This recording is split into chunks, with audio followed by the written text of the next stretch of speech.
If you have not heard of Vivian Stringer, you are in for a real treat here. I had not heard of her, or at least been super familiar with her, until I read about her in Gonzaga and Utah Jazz great John Stockton's book, Assisted. He got to know her in a suite during the 2009 Final Four. He was up there with a couple of guys named Michael Jordan and David Robinson, and all of these legends were awaiting their announcement at halftime, stating that they would be enshrined into the Naismith Hall of Fame later that year, along with Coach Stringer.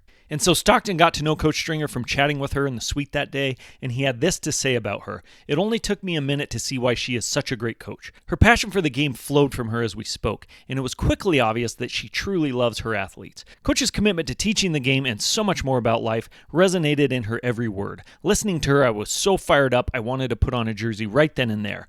Her lessons are important for all of us, he continues, especially young athletes. She is an amazing lady. I've got to say, that's high praise from a guy, John Stockton, who wasn't known for being super emotional. He was a steely competitor. Did anyone see The Last Dance, that great documentary about Michael Jordan and the Chicago Bulls? And Stockton is interviewed there about Michael Jordan's aura, and he says, "What aura? I didn't think Michael Jordan had an aura. How could you compete against a guy like that?" I thought that was a great moment in there, but it shows you how shrewd and hardcore John Stockton was. But here he is gushing about Vivian Stringer. So the guy that went head-to-head with Michael Jordan, perhaps the greatest basketball player of all time, maybe didn't think Michael Jordan had an aura, but it sounds like maybe he thinks Vivian Stringer did. And I think after you listen to this podcast and learn more about Coach Stringer, you'll know why. This podcast probably steers more to the human side of Coach Stringer than most, because there's just so many good things in here to absorb about that. But don't let that lose sight of the fact that she was an absolutely elite coach. Some of her coaching highlights include 4 Final Four appearances with 3 different schools. Cheney State was one of them. That's where she got her start. This was a small 1,000-kid school, more like a Division III school that was competing in the NCAA tournament as a Division I independent. A David versus Goliath school, if you will, and a great litmus test about her coaching.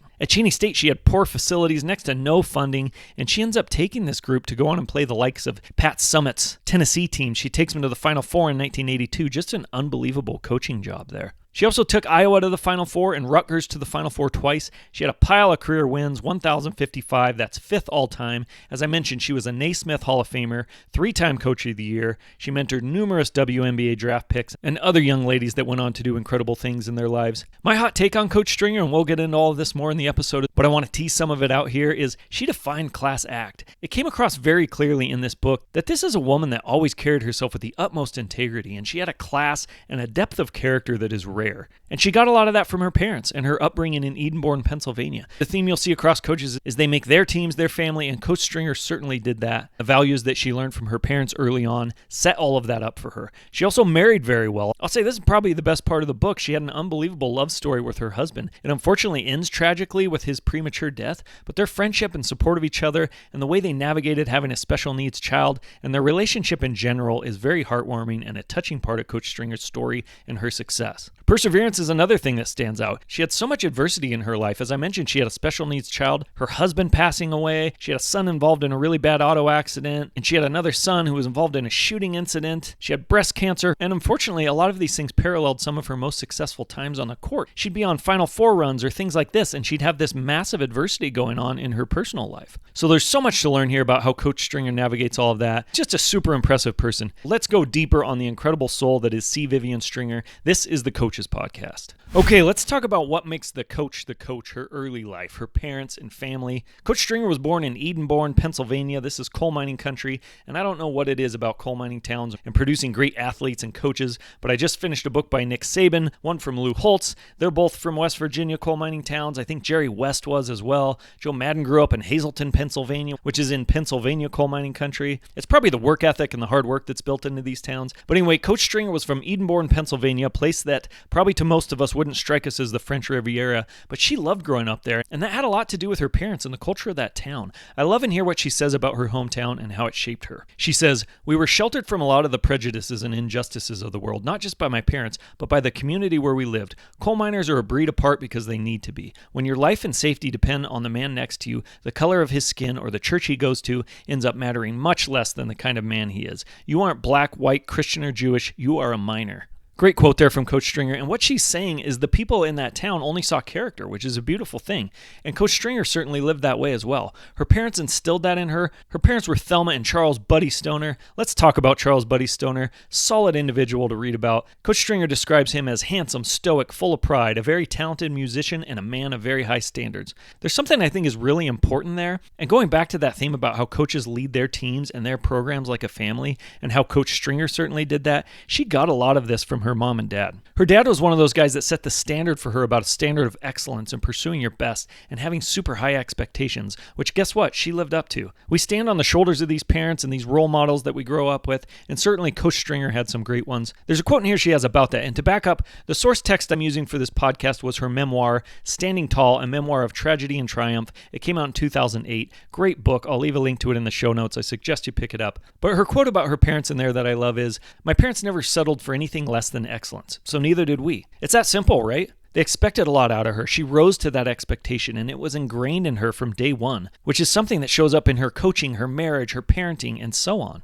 I don't mean to harp on this thing, but it's just so important, that trajectory we put kids on, and it takes a lot of discipline to do that. And Charles and Thelma Stoner did a phenomenal job with Coach Stringer and her siblings. And there's a great story following on from that about how Buddy Stoner got his kids ready for the Edenborn Christmas church service. All the kids in the Edenborn community would participate in this, and understandably, kids being kids, some froze, some weren't ready for the moments, some weren't prepared. If you're a parent of young kids, you've been to those things, you know what I'm talking about. But Coach Stringer says, not the Stoner kids. And she gives some great info in here about how Buddy Stoner made them practice everything from the entrance to the bow to the curtsy to making eye contact with the audience over and over again. So already here we see in her early life this theme of details and repetition and practicing the fundamentals.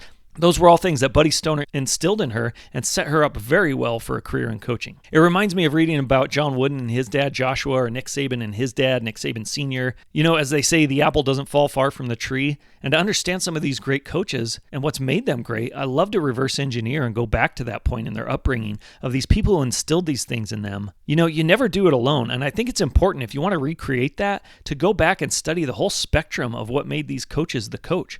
Getting back to her dad, as I mentioned, he was a phenomenal musician, a jazz musician. Coach Stringer says he would play in the clubs in Pittsburgh on the weekend, and that most miners would let the grime live under their nails just in perpetuity because the coal dust and grime was just always there, so there was no sense fighting it. But she says of her dad, especially before he would go play jazz in the city, he wouldn't do that. He would sit there, it says in the book, with a hard wooden brush and 20 Mule Team Borax soap, which is an actual name for a soap product. I looked that up. Great name. But he would do that until his nails were immaculate, just to prepare for when he would go play music in these clubs in Pittsburgh. So that's pride. When you're sitting there for 20 minutes working on your nails like that, knowing that come Monday morning or whatever it would be, they're just going to get filled back up again. But that's Buddy Stoner personifying and exemplifying pride in his presentation and high standards, and it's no wonder that Coach Stringer followed his lead on that. But maybe the most important thing she got from her dad is the integrity to stand, hence the title of her memoir, Standing Tall. This came about early on through an incident in her high school when she was trying out for the cheerleading team. And she said she mainly wanted to make the cheerleading team to be closer to the action on the court, to watch the basketball on the court, because in those days, they still didn't have women's basketball at her school. So she went out for the cheerleading team. And she crushes the tryout, but she somehow inexplicably gets snubbed, and her first inclination was to let it go. But she also says that something just kept gnawing at her and that it seemed like there was an injustice there. And it came about that she would have been the first person of color on that cheerleading team, and that community just wasn't ready for that, wasn't ready to diversify. And so her father encouraged her to stand up on this when she didn't want to. He tells her one night before putting her to bed, "This isn't about you, VI," which is what he called her. "Perhaps it's not even for you, but it's for future generations of women who deserve to be given an opportunity. There comes a point in your life where you must stand, because if you don't stand for something, you'll fall for anything. I want you to think seriously about giving because you are the one who can." So Coach Stringer says her dad never told her what to do, which was his way. He just laid out the consequences and let you make your own decisions, which is what he's doing here in this talk he's having with Vivian before bed. And so she goes on not only to fight this injustice, but down the line, she stands up for herself when she gets snubbed from the coaching roster at the Greek Olympics, and even further down the line from that when she encountered the racial Don Imus comments about her Rutgers team. And she can credit a lot of that precedent to her dad, who in that moment, when she didn't want to, nudged her and set the trajectory and all the knock-on effects that happened for her to go on and fight all these other injustices, and sort of gave her that backbone and that mettle to stand up and do those things. But back to this cheerleading story, she had to stand before the school board, which was something that's very hard for a teenager to do, a teenage girl that probably has other stuff going on in her mind. She did that. They corrected the wrong. She ultimately got on the team, and there was this awesome moment of serendipity later in the book where she recalled going through some of her niece's stuff, old photos and things like that, and seeing them as cheerleaders at that same high school and realizing, oh my gosh, my dad was right. Here are my nieces able to be cheerleaders on those teams without even an afterthought, without any friction because of the injustice that my dad and I fought all those years earlier. Awesome story. Similarly, her mom was a very high-character woman as well, described as beautiful, well-dressed, graceful. She mentions how she verbally celebrated their father, so they modeled a great marriage, which, surprise, surprise, we'll find out later on, Vivian went on to have a great marriage as well. But her mom, much like her father, instilled in Vivian presenting herself well and dressing nicely and having pride around that. She says she always set the standard and carried herself well and wore nice things even when they didn't have a lot of money. She always made sure we had new outfits on Easter and Christmas, even if she had to work an extra job to afford it. She would also find a way to slip $1 or $2 into my pocket because she felt like a young lady should always be able to make a phone call or buy herself a soda. So there's her mom instilling that pride, that independence from day one. Another thing I love in here that's included about her mom that I also think showed up in Coach Stringer's coaching down the line was she shares how her mom could get the neighborhood boys or her own kids to do chores and feel good about doing them. She knew how to flatter, manipulate, and inspire the kids to get the job done to the point where they almost wanted to do more because they enjoyed doing it. They enjoyed the direction of it, her mom's energy and leadership, even on something as seemingly menial as house chores. So I got to think Coach Stringer had that in her coaching style as well, right? Great coaches and great teams do a lot of laborious, seemingly menial repetition and fundamentals,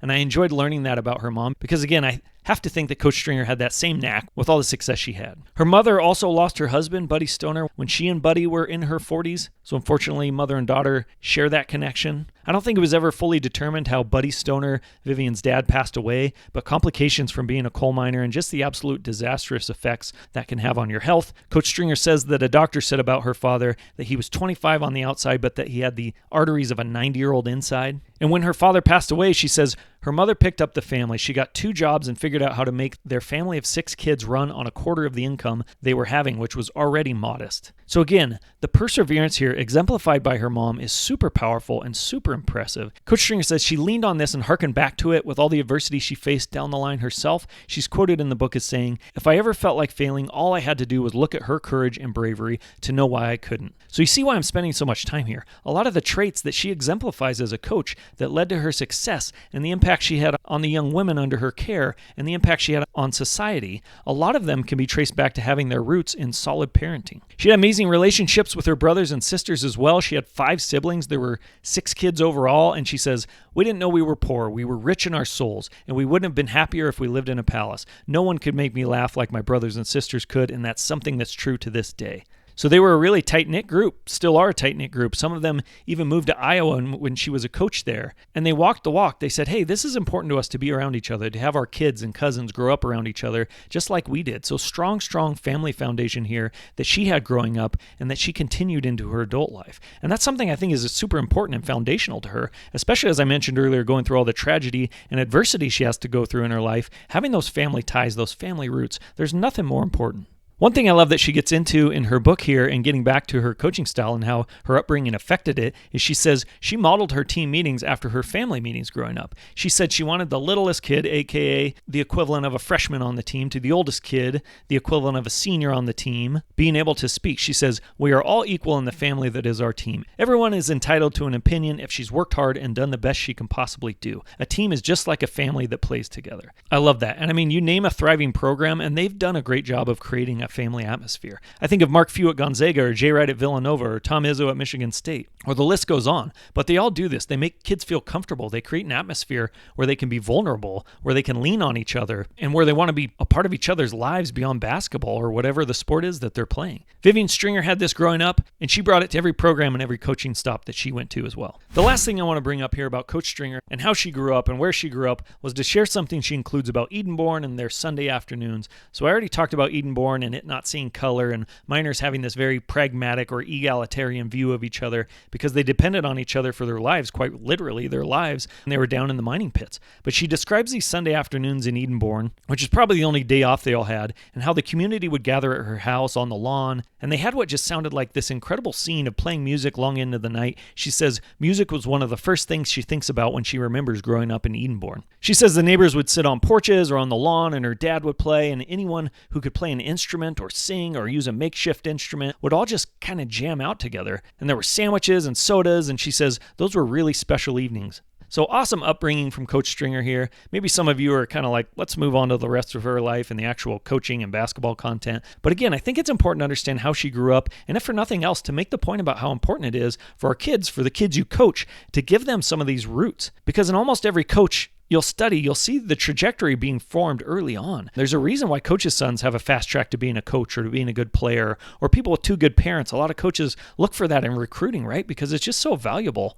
And when you build that into the nervous system, to the self-talk, to the self-perception, to the sense of calm and the foundation that a young person has, it's a huge, huge thing. It's a society-changing thing. Okay, let's talk about her marriage. So again, I told you we were going to spend a lot of time on personal things in this episode, but it's a great story. Her marriage to Willie Stringer is really fun to read about and inspiring. She met him when she went to Slippery Rock College. That's where Vivian Stringer went to college. He went there as well. And the story of how they met was Vivian was visiting the school with her friend. Bill was 2 years older. And when Vivian and her friend went to the visit, Bill was in a gymnastics exhibition, and he was on the trampoline, and Coach Stringer says, as soon as I laid eyes on him, and my friend Joyce can back me up on this, I turned and said, I'm going to marry that guy. So it was love at first sight, as reported by Coach Stringer and her friend Joyce. Vivian and Bill dated all through college. He was a couple years older than her, as I mentioned. So when he was doing student teaching and she was still playing field hockey at Slippery Rock, he'd drive 3 or 4 hours just to sit there and watch her play field hockey. So he was an adoring husband, and he knew her better than herself from day one. She mentions they did break up one time, so it wasn't a completely smooth run of love in college,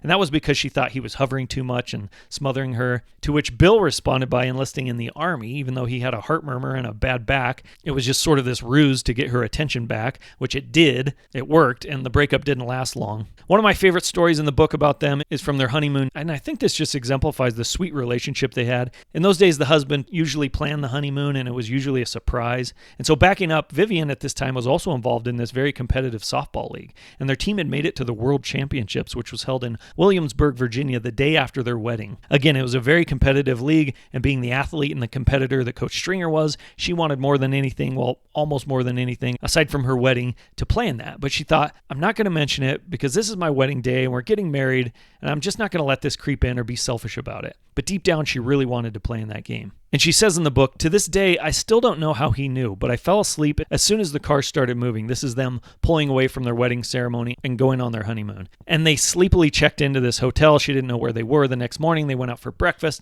and he pulls into this parking lot, and she looked at him with confusion, like, where are we? And he smiled and said, are you kidding me? I know how much this game means to you. So he takes her to that championship game. So very sweet story of this guy and how he cares for her. She turns around in the car and sees her uniform all cleaned and laid out on the back seat, and she saw the team banners out on the field, and she says she was speechless and stunned. And she says Bill could see that. He could tell that she was shocked. And then again, he says the sweetest thing. Bill making us all look bad here. He says, come on, I've got my glove too. So the guy grabs his glove. He goes out there, warms up with her to make her feel comfortable, to get over the shock and the surprise. Just a really cool story. And Coach Stringer said, unfortunately, they didn't win that day. She played in her bridal hairdo and was kind of frazzled from it all, but a very cool story about how well he knew her and what a cool marriage they had from the very beginning. They were buddies in their marriage. They were married 8 years before they even had kids, and it says they played a lot of tennis together, and they just showed incredible teamwork, and their marriage was an absolute asset to her as a coach. Last thing here, and sort of to that end, as I mentioned earlier, Coach Stringer had numerous adversities in her life, one being that at the age of 4, her beautiful little daughter Nina had undiagnosed spinal meningitis, which ended up causing permanent brain damage and a lifetime of significant medical needs. And Bill was always the point person on this with the doctors. He had a medical background, and it was Bill that picked up the slack around all the care for Nina. And Coach Stringer says, there was never any competition between us, only full cooperation. We were a team, no matter how hard it got, and we were tested by Nina. I always knew we would be able to make it together. So again, Bill takes the point on all of that so Coach Stringer can focus on her career. Just an incredibly supportive husband that lifted Vivian up. That was sort of one of these bedrocks that allowed her to have all the success that she had. Okay, finally, let's get into some of her coaching and what I love about her coaching. One thing I read about in here that I loved, that I had never heard about before, or actually never heard about until I read about it in Dean Smith's book, he actually did a very similar thing with his Carolina Blue team for many years during his coaching there. But Coach Stringer had this concept about tone setters, which was that she had the starters start on the bench, and her first group, which she called the tone setters, were non-starters, and they would go out there and play for 10 minutes, and they would just cause absolute havoc and play with super high energy and passion, and then she would put in what is normally considered the starters or the first stringers. So I think this is an awesome idea, super innovative. You've got this tone setters group going out there and giving maximum effort because they know they're only going to play for a few minutes. They put the other team on their heels, and then 10 minutes into the game, here come the All-Americans. So Coach Stringer says this was really demoralizing for the other team because they knew if they got down when the tone setters were in, that they were really in trouble when these All-Americans were coming in to replace them. You don't see that much today, and I wonder, is it an underutilized tactic in basketball? I really enjoyed reading about that. And it also lends itself to this value that a lot of good coaches would say and have about everyone's job being important and how important that is to the overall team, even if it's not an obvious and direct thing. Bill Walsh said the bottom 20% of your team determine your success. Bill Walsh also called this phenomenon connect and extend, where you want everyone to feel that their job is important and that everyone contributes. Be that the 49ers receptionist to the 12th man on the team to the punter, all of them contribute to the success directly or indirectly. And that you take that very seriously because that's so good for the culture of your team and the atmosphere of the facilities and the locker room. And so this tone setter strategy is a great weapon to use for that. You start what would normally be called second stringers into the lineup. You give them this lifted up identity, this elevated status and position on the team. They go out there, go all out, do an unbelievable job, and turn it over to the starters, and that's got to build a ton of team cohesion. Let's talk about how Coach Stringer scheduled fearlessly, which I love, especially as a Gonzaga graduate. I appreciate that because Gonzaga had to do this, especially in the early days, the late 90s, early 2000s, after they had that Cinderella run, and they needed to continue to build on that. But they continue to do this to this day as well. Mark Few is huge on this, and Coach Stringer was as well. She would play anyone, anywhere, anytime, especially at her time at Cheney State, because that school, again, was a small 1,000-kid school, bad facilities, low funding. She tells an awesome story in here about when they had the better record, that in the postseason they had to play Penn State at Penn State. She says, I still don't know why we had to do that, but it was likely because they didn't have the facilities at Cheney State to host a game like that, and the facilities at Penn State were more suitable, and it probably had revenue implications that factored in. But her Cheney State team had to go there, even though they had the better record, and play in front of a hostile away game type of crowd. They still got the victory. I believe that was in 1982, the year they went to the Final Four and beat Maryland in the semifinal. So it worked out, but I love how she scheduled fearlessly. And I think there's something in there about champions wanting to play champions. They want to be tested. They want to play the best. And especially if you're at a little school like Cheney State or like Gonzaga started out, you have to do this, right? And why not? I mean, it's a tale as old as time. When you play people better than you, you're going to raise your level of play, and you're just going to get better. And I love how Coach Stringer was fearless in doing that, and it paid off with high caliber teams that she forged in all her years coaching. Defense is team personified. I want to talk about Coach Stringer and some great stuff she has on defense in here. That's a quote from her. Defense is team personified. Quoting Coach Stringer from the book, she says, you don't have to have a lot of talent to play defense. You just need a commitment to a tremendous amount of work. So that was physical hard work for the players, getting in shape to play an elite level of defense and practicing a ton. And that was scouting and watching video for her so that she was prepared for the matchups and the opponent. Video Viv, as they called her, always did an incredible job with scouting. There are stories of her watching video of opposing teams in a minivan on vacation while her husband Bill drove them around. So she was always committed to scouting and figuring out how her personnel matched up with the opponent and trying to give her team an edge. But I love that. I love how she defines defense as team personified. She says there are no individual stats, it's just playing together. An incredible defense was a huge reason why so many of her teams won so many games. Another aspect I love about her coaching was the discipline and the high standards she brought to her team. There's a great story about how she shows this in the extreme when it's her first season at Iowa, and that team previously had had no postseason experience. And in her first season, they have a decent season, but not good enough to get in the NCAA tournament. They get an invitation to the NIT. And that was still a huge step forward for that program, having no postseason invitations or opportunities before that. So her seniors on the team are thrilled, right? They'd played and sacrificed for 3 or 4 years, had never played in the postseason, but super strong move here from Coach Stringer. She says, we're not accepting the invitation. She says in the book, I'm sure I disappointed a lot of the seniors, but I didn't want themselves to identify as an NIT team. The goal is the NCAA tournament. We are an NCAA tournament school. So a ton of discipline and a ton of focus and commitment to high standards from Coach Stringer in that move, which does pay off because she takes that Iowa team to the Final Four just a few years later, and it shows the power of these high standards and just setting that in your mind more than anything else and how you see yourself. I'm still somewhat amazed to this day how you hear coaches setting the bar a bit too low, which the danger in doing that is you reach that bar. And Coach Stringer was excellent at doing this and maintaining those high standards.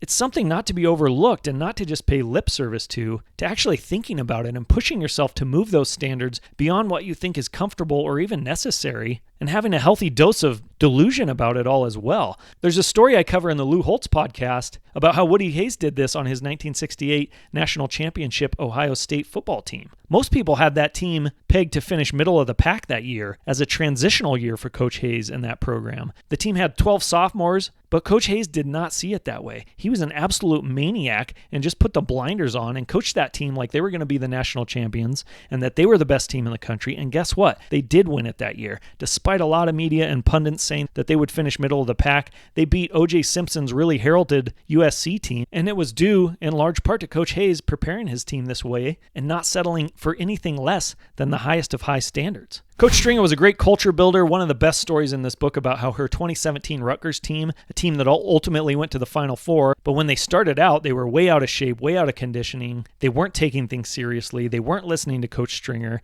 It was one of these teams that thought, oh, we've got so much talent, we don't need to take things too seriously, which can be a huge coaching challenge. And they end up becoming victims of their own success, or got success disease, as Bill Walsh would call it. And so it was a very trying year for Coach Stringer. But there's a great story in here about how the culture she built in her previous coaching years saved the day with that 2017 team. And the awesome story she shares with us on that front is from New Year's Eve of that season. And in November and December of that season, the team had just played very mediocre. They weren't clicking. Again, they weren't taking things seriously enough, and they weren't working hard enough. They just thought they could ride their talent all the way to the Final Four. And Coach Stringer was distraught about this and knew that they were going to fall on their face because they weren't in the right mindset. But she says that night, New Year's Eve, a bunch of her players that had played at Cheney State earlier and at Rutgers came back. And these were some players that were playing overseas or doing other things in their life, and many of them only had a few days back home, 2 or 3 days back in the States or wherever they were coming from, and yet they spent their New Year's Eve late into that night practicing with Coach Stringer and her team. And they were trying to teach this 2017 Rutgers team what Coach Stringer is all about and what her programs are all about, and to get their minds right. And they did that. There's probably no better way to teach culture than to have those whom built that culture or whom grew up in that culture come back and rub that off on your players. That New Year's Eve story is just a great tribute to Coach Stringer and the program she previously built, feeding on themselves and helping this 2017 team out. It turned out to be a turning point in the season, and again, that team went on to make a Final Four run and become another one of Coach Stringer's Final Four teams. I'm going to throw something in here about how she describes a point guard, or actually how one of her assistants, Jennifer Bednarik, describes a point guard, because I just think it's poetry and it's worth sharing. This was when they were recruiting Michelle Ice Edwards, and Coach Bednarik says to Coach Stringer, she's your kind of point guard. And Coach Stringer said, well, what does that mean? And Bednarik gives this great definition of a point guard that's, again, just poetry. She says, she's smooth, she's quick as a cat, and has an extremely explosive first step. She shoots the ball well, has excellent ball handling skills, and her jumper is like yeast. When she starts into shot mode, she keeps rising and rising. She's not an entertainer. She takes care of everyone first and herself last. She can see the game 2 or 3 moves ahead, and she's always talking, always teaching. If you're a halfway decent player, she'll make you look good. That's my style of point guard. I don't know what Coach Bednarik leaves out there. I think that's a pretty all-encompassing description of a point guard. Coach Stringer co-coached with John Chaney. John Chaney, ironically, who was also at Cheney State, the college, while Coach Stringer was there. John Chaney, the coach, was mostly known for his coaching at Temple days,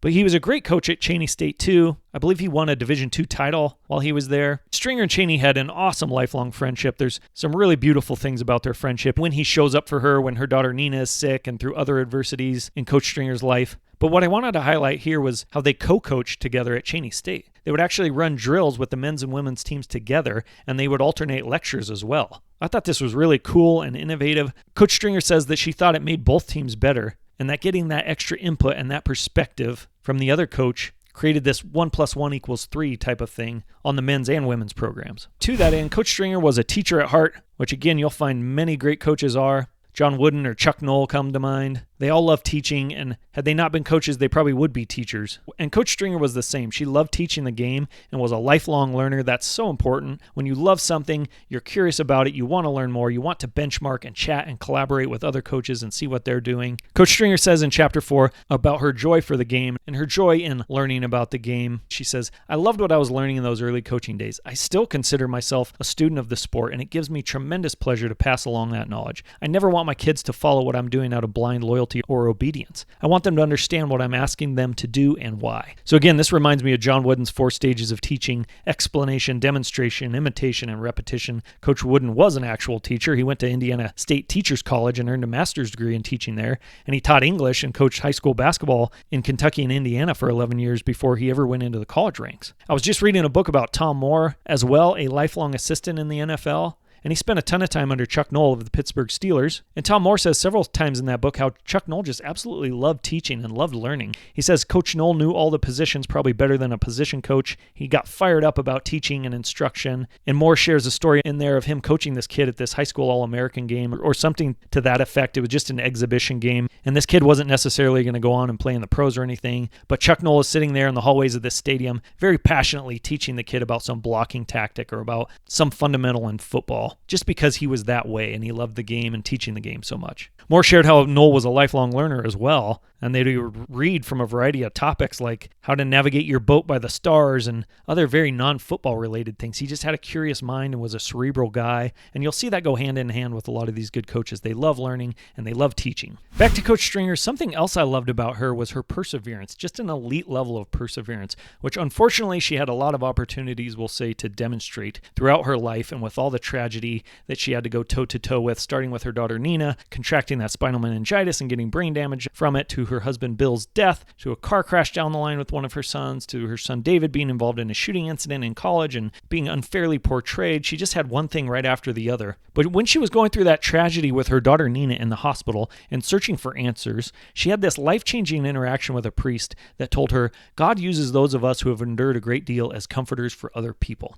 And in a real testament to Coach Stringer, she took that, and through all those other tragedies that unfolded in her life, she grounded herself on that and took on that mantle and that responsibility of that, which is just another proof point of what a high character person she was. So like I said, unfortunately, she had a lot of tragedies that she had to show perseverance through, but there's one that I think really defines her class. She probably wishes it wasn't a central part of her story, but unfortunately it is, and that was the 2017 Don Imus comments. So this was the same 2017 team that I talked about earlier that was out of shape and mailing it in, and that turned it around and started playing unbelievably and made a run to the Final Four. They lost in the Final Four final, but it was a great story about how these girls dug deep and showed character, and how those players from Coach Stringer's previous programs helped instill that program DNA in them. So awesome story about that team, about the character they showed, but then they encounter these terrible comments from Don Imus in the media at the end of that season. I believe this was right around the time of the Final Four. Don Imus was a radio show host, and if you don't know what those comments were, you can look them up, but they don't bear re-mentioning here. They were racial, and they were very unflattering, and they took on a life of their own, unfortunately,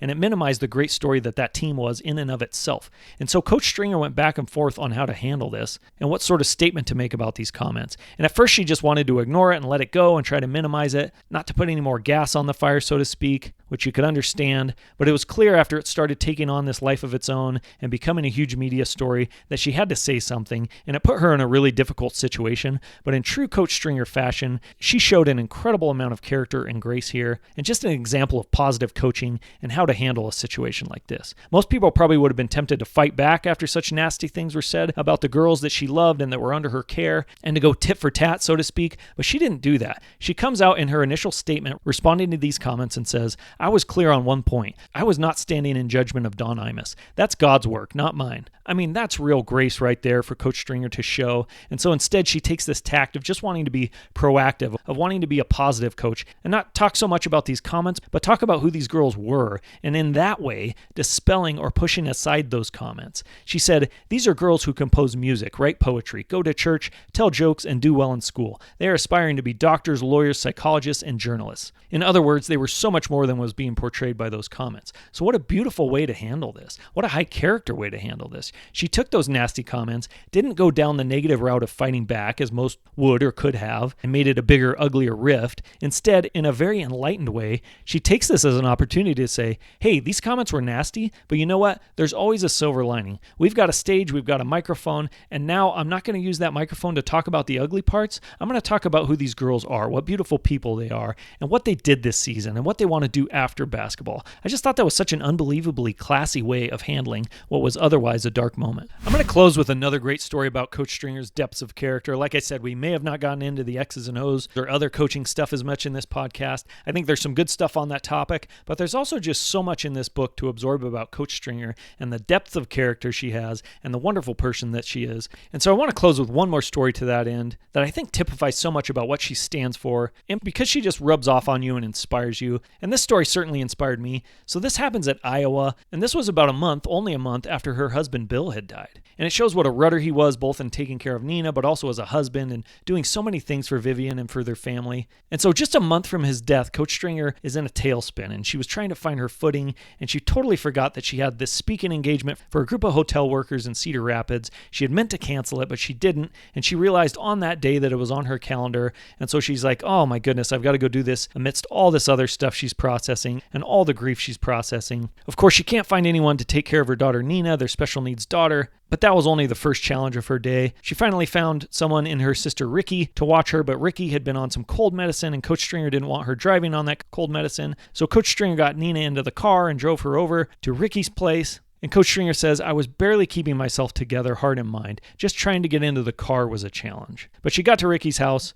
and there was no ramp, and even though she knew she couldn't carry Nina by herself, and that she was in a nice white suit that she put on for her speaking engagement, she still tried to do it anyway. And as soon as she did, she felt something pull in her stomach muscle. So now she's in physical pain. But she got Nina up there, laid her down by Ricky, and thought to herself, I can't take this. This is too much. Coach Stringer said that she had about 25 minutes to get to Cedar Rapids in order to make that speaking engagement, so she's super pressed for time, and it was snowing, of course, that day. And Coach Stringer says even at her best, she was notoriously terrible with sense of direction. Again, this was another thing her husband Bill did for her, and sure enough, after about 15 minutes of driving, she looked up and realized she was going the wrong direction on the interstate, and so she just pulled over, put her head on the steering wheel, and just cried. She says, driving in the wrong direction was a perfect symbol of the way I felt at that moment in my life, how disoriented and lost I was at the time. I couldn't afford to be lost. I literally did not know where I was or where I was going. What am I going to tell these people? She asked herself. They want me to come talk to them about the importance of being accountable and doing what you say you'll do, and about preparation and the importance of teamwork, and I'm driving to Des Moines. She didn't have a cell phone, and so she couldn't call anyone without finding a payphone. And even if she did turn around, she didn't think she could find her way there or make it in time. So she just thought to herself, I can't make it. I just can't. Just leave me alone. She had lost all her confidence, it says. And at this moment in the book, she says that she didn't know who she was without her husband, who was the one who supported and guided her and made her life so much better at every turn. And she stops here and mentions a beautiful thing about their relationship. She says, it wasn't as if he had done my thinking for me. In a way, he had done something even more. He amplified the quiet voice within me so I could always hear my dreams. Losing him overwhelmed me,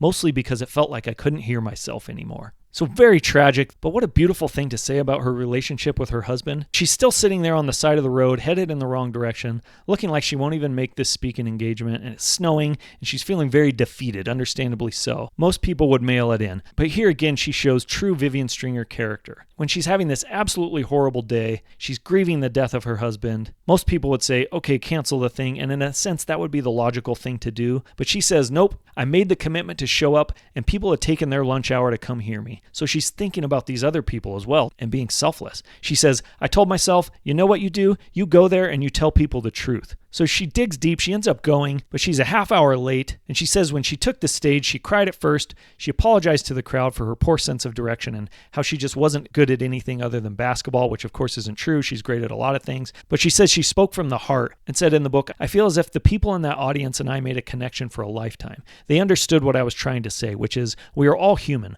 whether you're a cook, a chambermaid, or a basketball coach. All of us are simply trying to live our lives, often in the face of challenges that feel like more than we can bear. We need one another, and if we stick together, we can get through anything. So, powerful words from Coach Stringer. It gets you right in the feels, makes the hair on the back of my neck stand up a little bit about what resolve she has and how she showed up for these people that she didn't even know, and for a commitment that she had while she's in this incredibly grief-stricken, tired state. It's just very inspiring. And if that doesn't show you what high character Vivian Stringer has, what guts, what priorities, I don't know what does. This is a great book. Again, the book is Standing Tall, a memoir of tragedy and triumph. It came out in 2008. I highly suggest you get it and read it. There'll be a link to it in the show notes. Reading about Coach Stringer, I think made me a better person. I took a ton of great things away from this book. And I don't know if this book specifically influenced me on this, but I think it did. Around the time I was reading it, my wife was having a hard time at her job and dealing with some difficult situations at work, and I booked a night away for us at a hotel, and we went away for a night. I had my parents watch the kids, and I was thinking about this the other day, thinking, would I have done that without reading about Coach Stringer? And actually, to be more accurate, reading about Bill Stringer, her husband, and what a good husband he was to his wife. I really think that inspired me to take that extra step and to care for my wife when she was going through a hard time. So thank you, Coach Stringer, and thank you to her late husband, Bill Stringer, for that. And thank you all, as always, for listening.